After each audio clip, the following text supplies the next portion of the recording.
O Senhor esteja convosco. Ele está no meio de nós. Proclamação do Evangelho de Jesus Cristo segundo São João.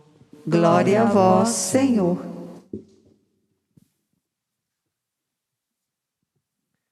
Estava próxima a Páscoa dos judeus e Jesus subia para Jerusalém. No templo, encontrou vendedores de bois, ovelhas e pombas, e os cambistas que aí estavam sentados. Fez então um chicote de cordas e expulsou todos do templo, junto com as ovelhas e os bois. Espalhou as moedas e derrubou as mesas dos cambistas.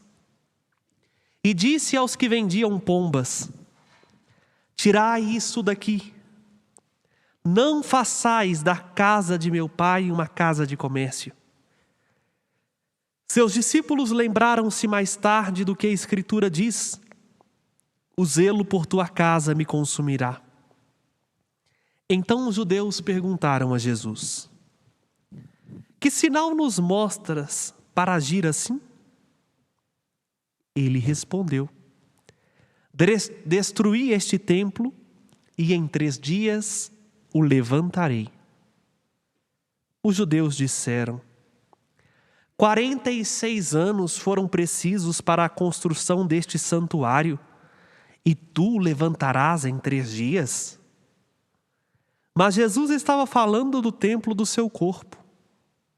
Quando ressuscitou, os discípulos lembraram-se do que ele tinha dito e acreditaram na Escritura e na palavra dele. Palavra da salvação. Glória a vós, Senhor.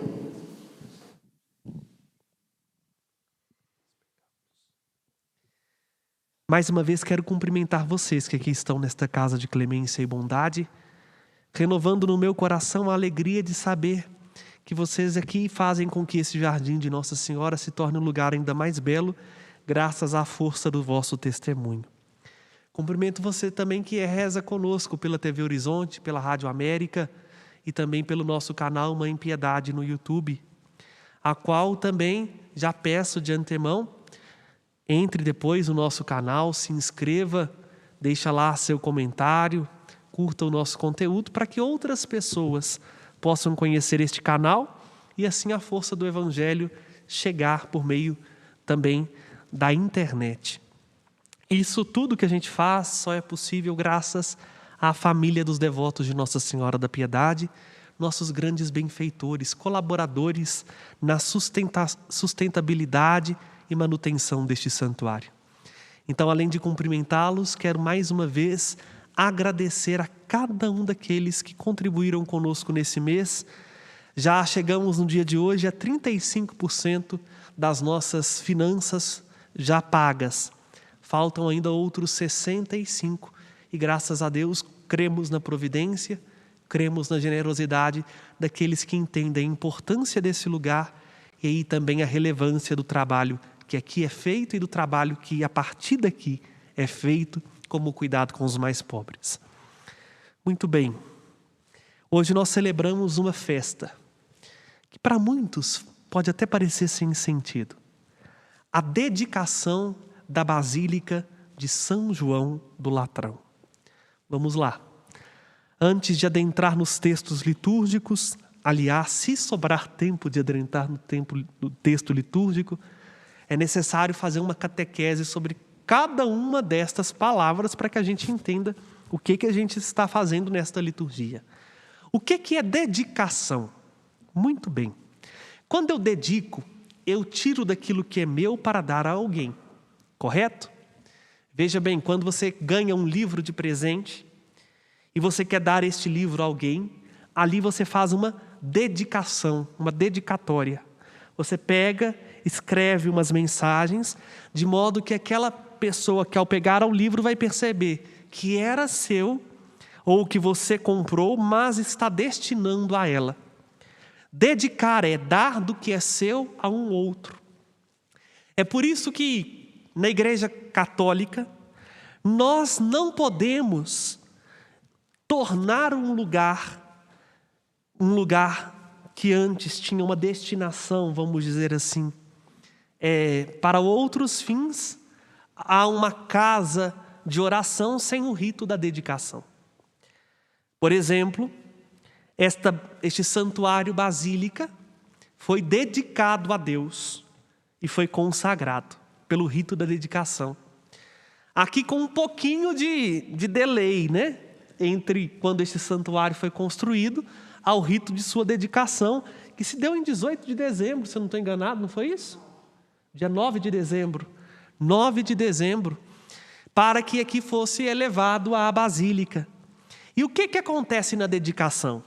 O altar, que é aquela mesa ali onde se oferece o sacrifício, ele é ungido com o óleo do crisma. As paredes da igreja são ungidas com o óleo do crisma, pedindo que Deus faça desta edificação sua casa por ação do Espírito Santo. Toda a igreja católica é assim que é feita. E hoje nós celebramos a dedicação de uma igreja muito importante para nós, a igreja de São João do Latrão, que está na cidade de Roma. Padre, mas eu nem sabia que existia essa igreja, por que ela é importante? Vou te explicar agora. Nós cristãos, desde a pregação apostólica até o ano de 313, nós fomos duramente perseguidos. Primeiro pelos próprios judeus e depois pelo Império Romano. A perseguição fez com que nós não pudéssemos nos reunir publicamente para celebrar o culto. O que para mim e para você hoje é muito natural ir a uma igreja, até o ano de 303 era colocar o pescoço à prova.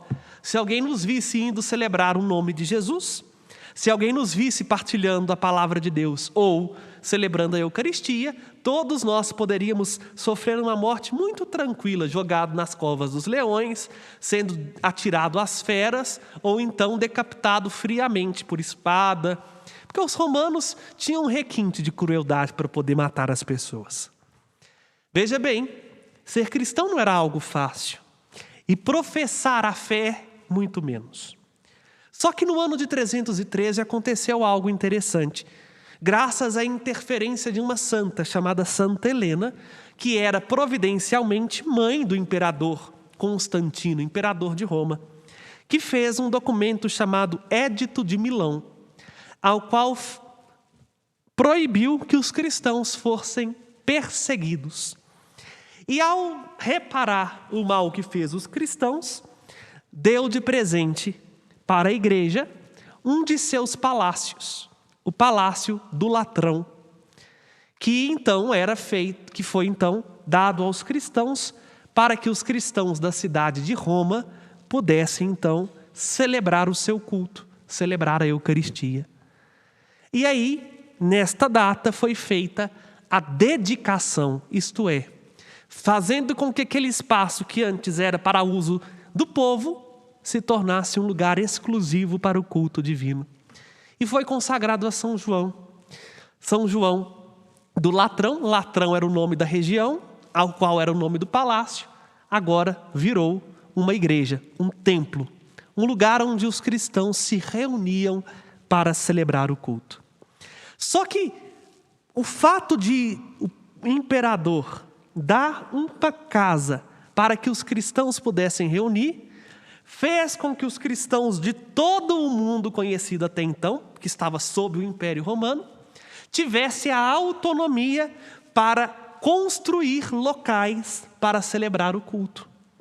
Por isso, São João do Latrão virou a igreja mãe, a primeira de todas as igrejas católicas. E aqui por igreja eu não estou falando a igreja com I maiúsculo, eu estou falando a igreja com I minúsculo. Qual é a diferença, padre? A igreja com I maiúsculo sou eu e você que professamos a fé. E isso não tem tijolo nem pedra que nos faça.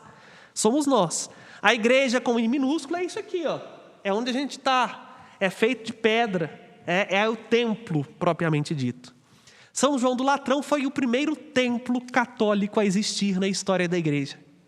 E aí, o que aconteceu? Claro, a igreja de hoje de São João do Latrão está no lugar onde ela sempre foi, mas passou por muitas reformas. Mas lá então aconteceu algo muito interessante. Se tornou a primeira sé. O que é a sé? Ou a catedral? É o lugar onde está a cadeira do bispo. E a Basílica de São João do Latrão nada mais é do que a catedral da Diocese de Roma. Justamente, portanto, além de ela ser a primeira igreja, o primeiro templo católico, vamos assim dizer, na igreja ocidental, ela é a sede do governo da igreja. A gente tem uma ideia muito ilusória quando pensa assim, a sede da igreja é o Vaticano. Não se iludam, não é a Basílica de São Pedro. Não é lá que está a cadeira do Papa. A cadeira do Papa está na igreja de São João do Latrão, porque lá é a Catedral de Roma. E aí sim, deixa eu explicar o porquê isso é importante.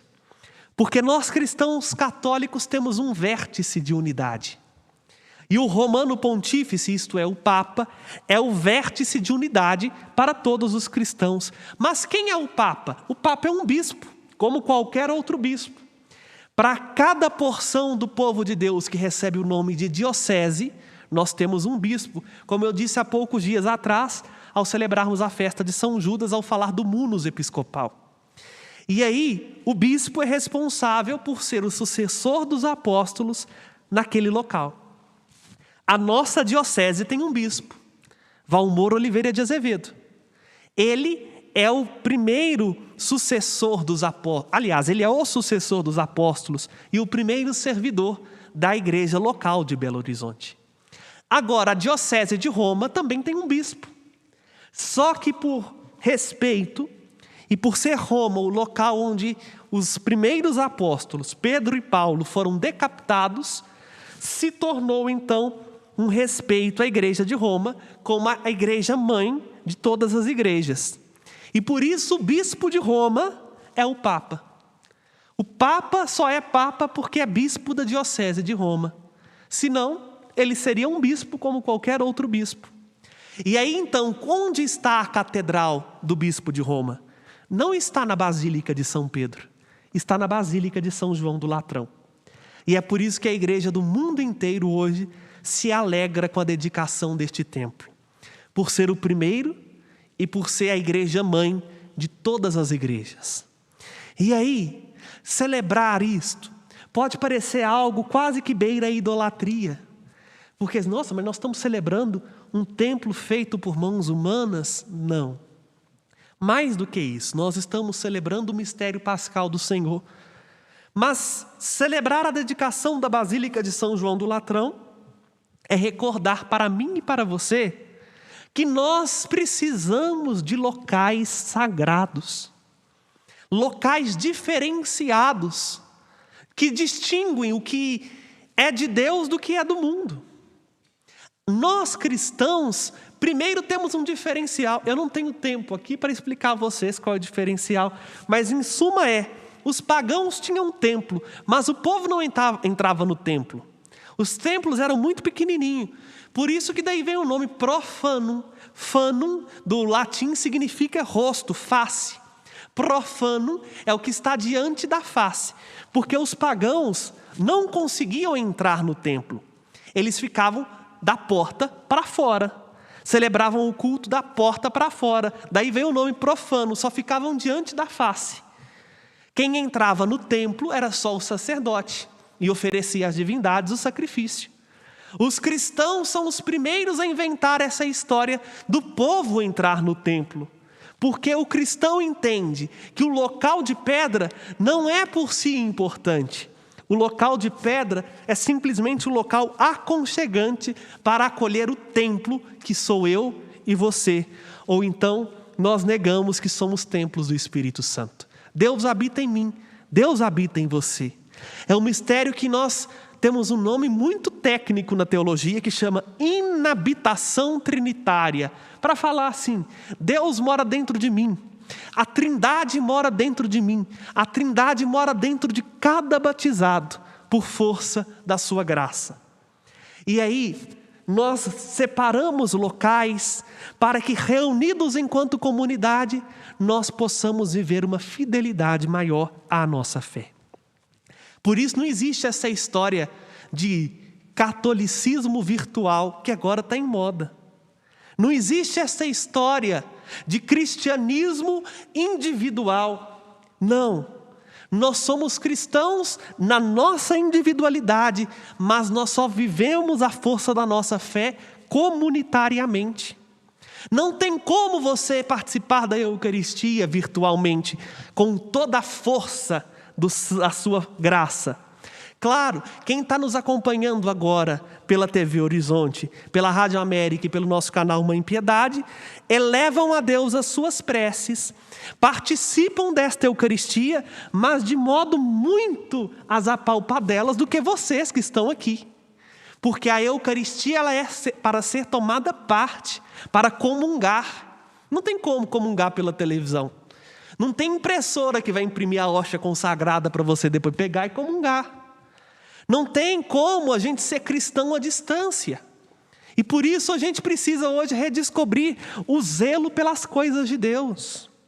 As casas de oração, os locais sagrados se tornam templo, se torna morada de Deus. Ele escolheu habitar aqui, a partir das obras da mão humana. E aí também exige de nós uma corresponsabilidade. Nós precisamos voltar a descobrir isso que Jesus nos apresenta, o zelo pelas coisas divinas. Hoje em dia nós caímos em dois extremos, quando vai se falar do cuidado com as coisas de Deus. Ou nós caímos num saudosismo estéril do passado, ou então num pode tudo do tempo presente e não conseguimos perceber o que é zelo. Tem gente que olha para um altar como o nosso altar aqui, simples, mas está dignamente preparado, com um forro decente, com as velas preparadas, com umas pequenas decorações, e fala assim: para que isso? Isso é ostentação, isso é querer gastar, isso é não sei o que, isso é aquilo lá. Como a maioria das vezes, o povo olha para os padres revestidos com as vestes sacerdotais e diz: olha, isso é vontade de aparecer, isso é coisa do passado, para que ficar gastando dinheiro com essa roupaiada, com essa panaiada? Isso, na verdade, meu filho e minha filha, é zelo. Porque nós compreendemos que o que fazemos aqui ultrapassa qualquer realidade humana. A celebração da liturgia não é uma celebração humana, não é um rito social, não é um preceito, é um encontro com o eterno, é um encontro com o divino, que escolheu este lugar humano, esta realidade humana, para tocar a nossa realidade, para tocar a nossa história. Falta hoje zelo. As pessoas vêm à igreja como se viessem à praia e acham que isso é a coisa mais normal do mundo. E vai o padre falar isso, que o padre é ultrapassado, é conservador. Não. Para cada lugar, para cada ambiente, eu tenho que me portar e postar, né? No sentido de ter uma postura de uma maneira distinta. Ninguém vem a uma igreja porque tem consciência do que é a igreja vestido como se vai à praia. Chega num tribunal de justiça, vestido de calção e camiseta, e vê se você entra. Chega, por exemplo, numa audiência judicial de biquíni, e vê como que você vai ser recepcionado. E por que tem gente que se acha que é casa de Deus, que vai comparecer diante do Altíssimo? Eu posso ir de qualquer jeito, porque Deus me acolhe do jeito que eu sou. Uma coisa eu aprendi muito pequeno com a minha avó, que Deus a tenha. Para Deus, a gente não dá o que tem. Para Deus, a gente faz o que é melhor. Porque Ele dá tudo para nós. Ainda que seja a única roupa mais bonitinha que eu tenho, é essa que eu vou vestir, porque eu não vou para encontrar o povo, eu não vou para aparecer para o padre, eu não vou para aparecer para a comunidade, eu não vou para dar asa para as velhas fofoqueiras que vai falar como é que eu estou vestido, eu vou para me encontrar com Deus. E esse é o bastante. É para Deus que eu me visto, é para Deus que eu me preparo, é para Ele que eu me encontro. E aí, nós precisamos no dia de hoje fazer como Jesus, começar a tecer chicotes, porque o Jesus do evangelho de hoje não é o Jesus da paz e do amor que muita gente prega por aí, não. O Jesus do evangelho de hoje é aquele que sai virando e quebrando tudo para colocar a casa em ordem. Que hoje, meus irmãos e irmãs, Deus infunda no nosso coração, ao celebrarmos a festa de São João do Latrão, um santo zelo pelas coisas divinas. Que nós deixemos que o Senhor exorcize, expulse para dentro de nós todo desleixo, todo preconceito humano, toda vontade de reduzir o sagrado ao humano, porque a gente perdeu noção do que é sagrado. A gente perdeu noção do que é transcendente. Para que mais uma vez, redescobrindo em nós que somos templo dele, a força do seu amor, possamos ter zelo. Zelo primeiro com sua casa, que é os lugares onde ele escolheu para celebrarmos o culto. Mas zelo com a casa dele por excelência, que é o nosso corpo e o nosso coração. Se a gente não tem zelo com o nosso corpo, e aí, se nós tratamos o nosso corpo como mercadoria, se nós tratamos o nosso corpo sem o devido cuidado com a saúde, como é que nós vamos ter zelo com a casa de Deus? Porque a casa de Deus é reflexo do templo de Deus, que é o meu coração e que é o seu coração. Que o Senhor expulse de nós tudo aquilo que está ocupando este templo interior, para que, redescobrindo a força do sagrado, que é Ele mesmo que mora em nós, possamos ter zelo, cuidar das coisas de Deus e amar a Deus sobre todas as coisas. Louvado seja nosso Senhor Jesus Cristo. Para sempre seja louvado. Com confiança fiquemos de pé e apresentemos ao Senhor nosso Deus as nossas preces. A nossa resposta será: